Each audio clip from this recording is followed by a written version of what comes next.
My best friend? Yeah. He forged documents and tried to marry my girlfriend while I was busy living my life. Think that's bad? Oh, bro, that's just the start. It all spiraled when I found out he didn't just steal her, he stole my money too. Buckle up, it's about to get wild. My name's Jack. I'm 26. I had it all. Solid job, a slick car, and a stunning girlfriend named Melissa, who's 24. Oh, and let's not forget my so-called best friend Tom, the dude who's been hanging around me since we were kids. You know, the one you think is going to have your back no matter what? Yeah. Well, spoiler alert, sometimes your best friend is just waiting to stab you in the back while smiling right at you. Things were cool for a while. We had the typical trio dynamic, partying, making dumb jokes, dreaming about some epic future where we'd all be living large. Melissa was the girl I thought I'd marry one day. Tom? Well, I thought he'd be the best man at the wedding. But reality? Oh, it had other plans. The kind of plans that feel like life just slapped you in the face with a wet fish. It all started when Melissa began acting weird. At first, I thought maybe she was just stressed from work or something. But nah, this was different. Like, one day she's canceling plans out of the blue, the next she's ghosting me for days. You ever have that gut feeling where something's just off? Yeah, that was me. It's like trying to ignore the fact that your car's engine is making weird noises, but you keep driving anyway because you don't want to deal with it. That's how I felt with Melissa. Every time I asked her what was going on, she hit me with that "I'm just tired" line. Tired from what? From dodging me. I tried to brush it off, tell myself that I was overthinking, but let's be real. I knew deep down that something shady was brewing. Like, you can feel when someone's slipping away from you, and it's not just in your head. Then came that night. We're chilling at home, and out of nowhere, she hits me with the classic relationship nuke. Jack, we need to talk. You know that feeling, right? When your heart drops like a rock? Yeah, because nothing good ever follows those words. Ever. I knew it wasn't going to be a conversation about what we were having for dinner or some Netflix recommendations. She starts talking about needing space and time to figure things out. Bro, what? Auntins. This isn't some high school breakup talk. What do you need space for? We practically live together. She couldn't even look me in the eye. And that's when I knew something bigger was going on. I sat there, trying to keep my cool, but inside I was losing it. My brain was doing somersaults, trying to figure out what the hell had changed so fast. Melissa kept mumbling about how things were moving too quickly, and she needed time to think about her future. And I'm sitting there like, yo, wasn't our future a thing just a week ago? I mean, I wasn't delusional. We talked about buying a place together, vacations, maybe even marriage down the line. Now she's acting like I'm a speed bump in her life, the worst part. I knew there was more to it, but I just couldn't put my finger on it. I could feel it, like that itch you can't scratch. Little did I know, this was just the beginning of a train wreck that would take everything I thought I knew about my life and flip it upside down. A few weeks went by, and let me tell you, things got worse. Melissa was now spending more and more time with Tom. At first, I didn't think much of it. After all, they'd always gotten along pretty well, and I was cool with that. I mean, what kind of guy doesn't want his girl and his best friend to get along? But the more time they spent together, the weirder things got. The kind of weird where you start noticing the low-key whispers and the looks exchanged when they think you're not paying attention. Yeah, that kind of weird. One day, I got this brilliant idea. Hey, I'll drop by Tom's place unannounced. A little surprise visit, nothing big. Well, that was a mistake. I walk into his apartment, all casual, and what do I find? There they are, sitting on his couch, practically glued to each other, laughing at something like a pair of high school kids passing notes in class. And not the "ha-ha, we're just friends" laugh either. Nah, this was different. My gut, it was doing backflips. My mind was screaming at me, dude, this is not right. But you know how it is, right? You don't want to jump to conclusions and end up looking like the paranoid jealous guy. So I just stood there for a second staring at them, my brain playing a twisted game of connect the dots that I really didn't want to finish. Melissa noticed me first, and the smile instantly faded from her face, like she got caught doing something she shouldn't. Tom? He just gave me this lazy grin, like nothing was out of place. My fists clenched on instinct, but I forced a smile. Keep it cool, Jack, I thought. Don't lose your mind just yet. So, I didn't. I played it off like nothing was wrong. You ever been so mad you could feel your blood boiling, but you're just smiling through it, pretending everything's fine? Yeah, that was me. I hung out with them for a bit, made some dumb small talk, then got the hell out of there. The whole time I was telling myself, bro, you're overreacting. They're just friends. But deep down, I knew something was off. Like, really off. The next day, I couldn't take it anymore. I needed answers. So I hit up Tom and asked him to meet me. We sat down, and I tried to keep it casual, but my head was spinning. Hey man, is everything cool with you and Melissa? You two seem to be spending a lot of time together. Tom looked at me smirking like he was in on some joke that I wasn't. Dude, you're trippin'. Me and Melissa, we're just chatting about life, you know? No big deal. I wanted to believe him. I really did. But that stupid grin on his face, it was like he knew exactly what I was thinking and was just waiting for me to explode. I told myself, relax, Jack. It's Tom. He's your best friend. He wouldn't do anything to screw you over. But man, that nagging feeling in my gut, it wasn't going anywhere. In the back of my mind, I kept hearing this little voice whispering, something's not right here. I ignored it for the time being, but let's be real. It was only a matter of time before things blew up in my face. A few more days rolled by, and things just kept getting weirder. I'm talking straight up Twilight Zone levels of weird, bro. First off, the documents for the apartment Melissa and I were planning to buy? Gone. Like, poof. Vanished into thin air. At first I thought, okay, maybe I misplaced them. I mean, who doesn't lose track of paperwork sometimes, right? But then came the real kicker. I started getting letters from the bank, but here's the plot twist. They were addressed to Melissa. Now, this didn't make any sense because, hello, we were supposed to be doing this together. Every financial decision. We were a team, or at least I thought we were. But now, everything was being sent to her, as if I had been quietly erased from the equation. It felt like I was getting ghosted by my own life. The real cherry on top? That came when I accidentally stumbled upon something that nearly made me fall over. I was looking for my jacket in Melissa's closet. You know, typical, hey, where's my stuff? Moment. And instead, I found a copy of our marriage contract. Yeah, let that sink in. Marriage contract. But here's the thing, bro. I never signed any marriage contract. I'm standing there, staring at this piece of paper. And what do I see? My signature, my actual signature. Except, I'd never laid eyes on this document before in my life. It was like someone had taken my hand, moved it without me knowing, and made me sign away my life without even giving me a heads up. I mean, what kind of messed up sci-fi movie did I just walk into? My mind was spinning, trying to process what the hell was going on. How was my name on a contract that I never signed? Did Melissa really think I wouldn't notice something like this? I could feel my pulse racing, like my heart was trying to punch its way out of my chest. I needed answers, and I needed them now. So I did what any guy in my position would do. I ran to Tom. I mean, he was my best friend, right? Surely he could help me figure this out. I burst into his place, waving the contract in the air like some crazy person who just discovered the earth is flat. Bro, what the hell is this? I practically threw the paper at him, watching as his eyes scanned the document. His face? Not even a flinch. Instead, he gave me this stupid smug grin, the kind that makes you want to slap someone just to see if it'll knock the arrogance out of them. Chill, dude, Tom said, like I'd just overreacted to someone spilling my drink. It's probably just a mistake. We'll figure it out. Probably just a mistake? Are you kidding me? I'm standing there, holding a freaking marriage contract that I didn't sign, and this guy's acting like I found a missing sock.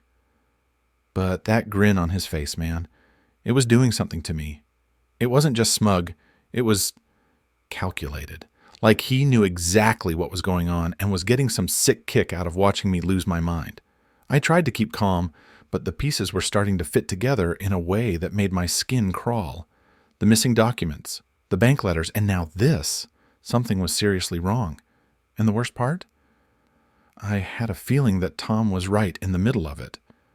But for now, all I could do was nod and walk away, pretending I was fine. Because, dude, if I let myself lose it in that moment, I don't know what I would have done. And trust me, it wouldn't have been pretty. That's when it hit me like a truck at full speed. They were up to something. The way Tom had been brushing everything off, Melissa's weird behavior, the missing documents, it all started to make sense in the worst possible way. I knew I couldn't just sit around like some clueless idiot. I had to act, and fast. So, yeah, I went full detective mode. Except, instead of a trench coat and magnifying glass, I had a hoodie and a gut full of suspicion. It was late, like middle of the night, late, and I decided to break into Tom's apartment. Now, I know what you're thinking. Jack, you're out of your damn mind. But hey, desperate times, desperate measures, right? And believe me, I was desperate. I knew Tom was out, probably hanging out with Melissa, so I had the perfect window to snoop around. This wasn't just about catching him red-handed anymore. It was about getting the proof I needed to blow this whole thing wide open. So there I was, creeping around his place like some low-budget ninja. Heart pounding, adrenaline rushing, you get the vibe. I started digging through his stuff, looking for anything that could explain what the hell was going on. Then, I found it. Or, more specifically, I found his laptop. And let me tell you, what I saw on that screen made my blood run cold. Right there, open in front of me, was a document. A legal document. And guess what? It had my name on it. Except, it wasn't really my name. It was my signature, all right. But here's the thing, I never signed those papers. This wasn't just some ordinary document either. It was the marriage contract. The one Melissa and I never signed. Except this time my signature was slapped all over it, like I'd happily agreed to it. And I knew deep down who had put it there. Tom had forged everything. Every single thing, bro. My heart felt like it was about to explode. You ever have that moment where you realize your entire life has been a joke and you were the punchline? Yeah, that was me. This guy, my best friend, had forged my signature to marry my girlfriend behind my back. And it wasn't just the marriage papers. I found more documents, bank accounts, investments, all with my name and Melissa's on them, except it wasn't really me. It was all Tom's dirty work. The dude had literally created fake bank accounts and funneled our money into them. Our money. The savings Melissa and I had worked for, the stuff we were going to use to start our life together. All of it was gone. And Tom? He was sitting on it like some twisted king, playing both sides, pretending to be my friend while robbing me blind. My stomach twisted into knots. How could he do this? I mean, I get that people change, but this? This was a whole new level of betrayal, the kind you read about in crime novels, not something that happens to you in real life. I trusted him with everything, my life, my relationship, my future, and this is how he repaid me? Standing there in his apartment, staring at the proof of his backstabbing scheme, I felt like the world had just pulled the rug out from under me. Tom, the guy who I thought would be my ride or die, was nothing but a snake, slithering his way into my life and taking everything that mattered. That's when it hit me. Trusting him was the dumbest thing I'd ever done. There was no way I was going to let this slide. I mean, come on, bro. This wasn't just some petty argument over who got the last slice of pizza. This was my life, my girlfriend, my future he was playing with. The next day, I made sure to catch them both at Tom's place. Yeah, I was ready for a showdown. I kicked the door open. Well, not literally, but I stormed in like I owned the place. "How could you, man?" I yelled, my voice shaking from a mix of rage and disbelief. Melissa's eyes widened like she'd seen a ghost. Guilt, fear, maybe both. She knew what was coming. But Tom? Nah. This guy just stood there, completely unfazed, like I'd just asked him to pass the salt at dinner. "Bro, chill.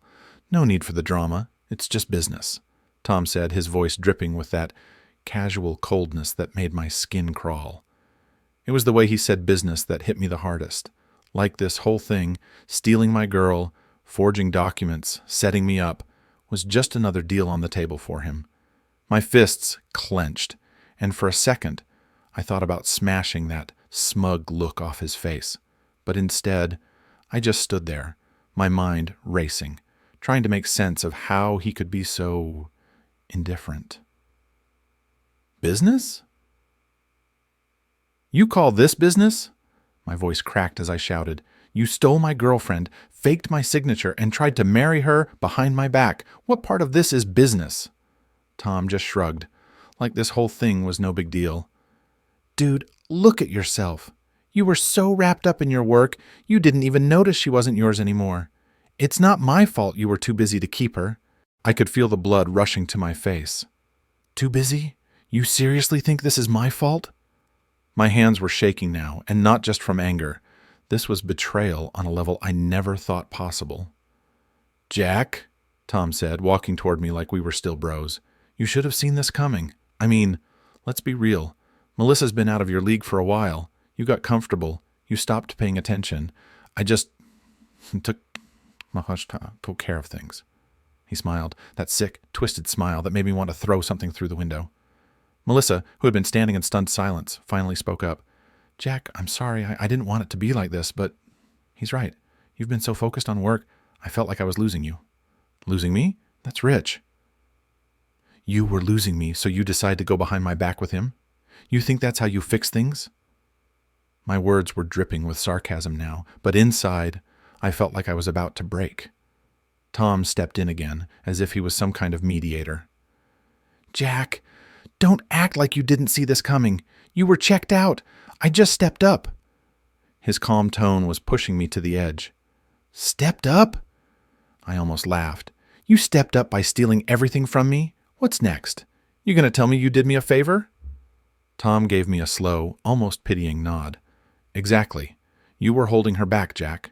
Someone had to take charge, and honestly, I thought you'd be relieved. That was it. The calmness, the justification for stabbing me in the back. It was too much. He had turned my entire life upside down, and now he wanted to play the hero? My entire body tensed, but I knew if I snapped, I'd only make things worse. I couldn't hold back anymore. Tom's smug look and the way he brushed everything off, it was too much. I snapped. Before I knew it, I was in his face, shouting, and everything went from 0 to 100 real quick. Melissa stood there, trying to calm us down, but her voice only added to the tension. It felt like we were on the edge of a full-blown meltdown. Stop it! Both of you! Melissa screamed, stepping between us. But that just made things worse. The tension in the room was unbearable, like a ticking bomb ready to go off. We weren't physically fighting yet, but the way Tom and I were yelling at each other, it felt like words were our weapons. Tom stood his ground, playing it cool as ever, while I was losing my grip, trying to make sense of how everything in my life had spiraled so fast. The argument was getting louder, and it didn't take long for the neighbors to get involved. Before we knew it, someone had called the police, and the next thing I remember, we were both being escorted out of the apartment. The look on Tom's face, still smug, like he was the one in control, and Melissa? She just stood there, torn between us, like she didn't know whose side to be on. At the station, things took a turn I didn't see coming. Tom, the guy I'd trusted with everything, started spinning this whole story, twisting the facts to make me look like the bad guy. He told the cops that I'd been unstable lately, that I couldn't handle the fact that Melissa had moved on. He painted this picture of me as some jealous, out-of-control ex, and I was just standing there, speechless. Officer, Jack's been struggling for a while now. I've been trying to help him, but things just escalated. He attacked me out of nowhere because he couldn't accept that Melissa and I are together now, Tom said, his voice full of fake concern. I couldn't believe what I was hearing. This guy, my so-called best friend, was making it sound like I was the one losing it, like I was the villain in some twisted drama. And the worst part? Melissa just stood there, not saying a word. She didn't back him up, but she didn't deny it either. It was like she was letting him take the lead, letting him control the narrative. Sitting in that cold, uncomfortable chair at the station, I realized just how far Tom was willing to go. He didn't just steal my girlfriend and my money. He was trying to take my sanity, too, turning the whole situation upside down and making me look like the one who'd lost control. And the scariest part? He was really good at it. When they finally let me go, I knew I couldn't just sit back and let this whole circus play out without a fight. Tom had already taken so much from me, my girl, my money, my life. But there was no way in hell I was going to let him walk away like nothing happened. Nah, it was time to play the game his way, only I wasn't going to lose. First thing I did, I gathered every single piece of evidence I could get my hands on. The fake contracts, the bank statements, everything that screamed Tom's a fraud. It took hours, but by the time I was done, I had a pile of papers that could bury him 10 feet deep. My next stop? A lawyer's office. I wasn't playing any more games. This was war. I sat across from the lawyer, laid out all the documents, and explained everything. The lawyer's eyes widened as he scanned the papers. "This is serious," he said, as if I didn't already know. "We need to act fast." And that's exactly what we did. We filed a formal complaint with the police, accusing Tom of forgery and fraud. It was official now. No more sneaky backroom deals or stolen signatures. This was about to get real ugly, real fast. When Tom got wind of it, he flipped the script. Hard. The guy went all in like he had no choice but to go down swinging. He started making threats, trying to scare me off. "I've got connections, Jack," he said in that arrogant tone he always used when he thought he was untouchable. "People who can make this whole thing disappear. You don't want to mess with them." Oh, so now we're playing the tough guy card, huh? Classic Tom. But here's the thing. I wasn't backing down. Not this time. "Do your worst, man," I shot back, not even flinching, "because I'm coming for everything." And so it began, the legal battle from hell. Lawyers, police reports, depositions, the whole 9 yards. It was a full-blown war in court. Tom tried everything to weasel out of it, lied, manipulated, even tried to bribe his way out. But the deeper we dug, the more dirt we found. Every forged signature, every shady bank transfer, every little lie he'd spun to cover his tracks. It all came spilling out. His whole empire of deceit was crumbling, and there was nothing he could do to stop it. Meanwhile, I was watching this all unfold like some kind of twisted reality show. I couldn't help but throw in a sarcastic comment or two as Tom squirmed his way through the legal system. "Guess your friends couldn't help you with this one, huh?" I'd mutter under my breath every time his lawyer stumbled, trying to defend the indefensible. The courtroom became our battlefield, and with every new piece of evidence we brought forward, Tom's facade cracked a little more. His lawyer tried to spin it, but come on, there's only so much you can do when you're knee-deep in lies. Tom was losing control, and for once I was the one calling the shots. I could see the panic in his eyes every time we walked into that courtroom. He wasn't the smug, untouchable guy anymore. Now, he was just a cornered rat, desperately trying to claw his way out of the mess he'd created. And the best part? I was winning. In the end, Tom didn't just lose. He crashed and burned. The court found him guilty of forgery and fraud, and just like that, everything he'd tried to steal from me came back to bite him. Watching him stand there, as the verdict was read, bro, it was like watching the final boss in a video game get wiped out after hours of grinding. Satisfying doesn't even begin to cover it. The judge didn't hold back. Tom was hit with the full weight of the law, and there was no way out for him. His little empire of lies came crashing down, and all that was left was the wreckage of the life he tried to build by screwing me over. He lost it all, everything. No more swagger, no more fake confidence, no more connections to bail him out. Melissa?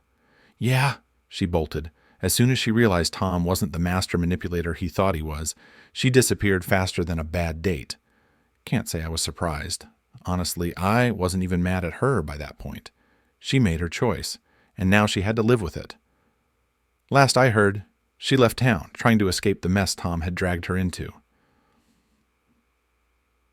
Can't say I blame her for running, though. After all, who wants to stick around when the whole thing blows up in your face? As for me, I was left standing in the ashes of what used to be my life. But I wasn't broken, not even close. Sure, I lost a lot, my trust, my relationship, even a chunk of my sanity along the way, but I came out of it stronger. You know what they say, what doesn't kill you makes you more sarcastic and less likely to trust people. Okay, maybe that's not exactly how it goes, but you get the point. It's funny, though. Looking back, I can't help but think how Tom thought he was playing me the whole time. Like he was some kind of evil genius, pulling all the strings while I danced around like a puppet. But in the end, his own arrogance did him in. Turns out Karma's got a hell of a sense of humor, and watching Tom's life crumble was the punchline. So, what's the lesson here? Betrayal sucks, but it's not the end of the world. Yeah, it's ugly, it's painful, and it leaves a scar. But scars are just reminders that you've been through hell and came out the other side, still standing, stronger, smarter, and with a much lower tolerance for BS. Would I do it all over again? Hell no. But am I better for having gone through it? Absolutely. And Tom? He's just another chapter in my story, a chapter I'm happy to close.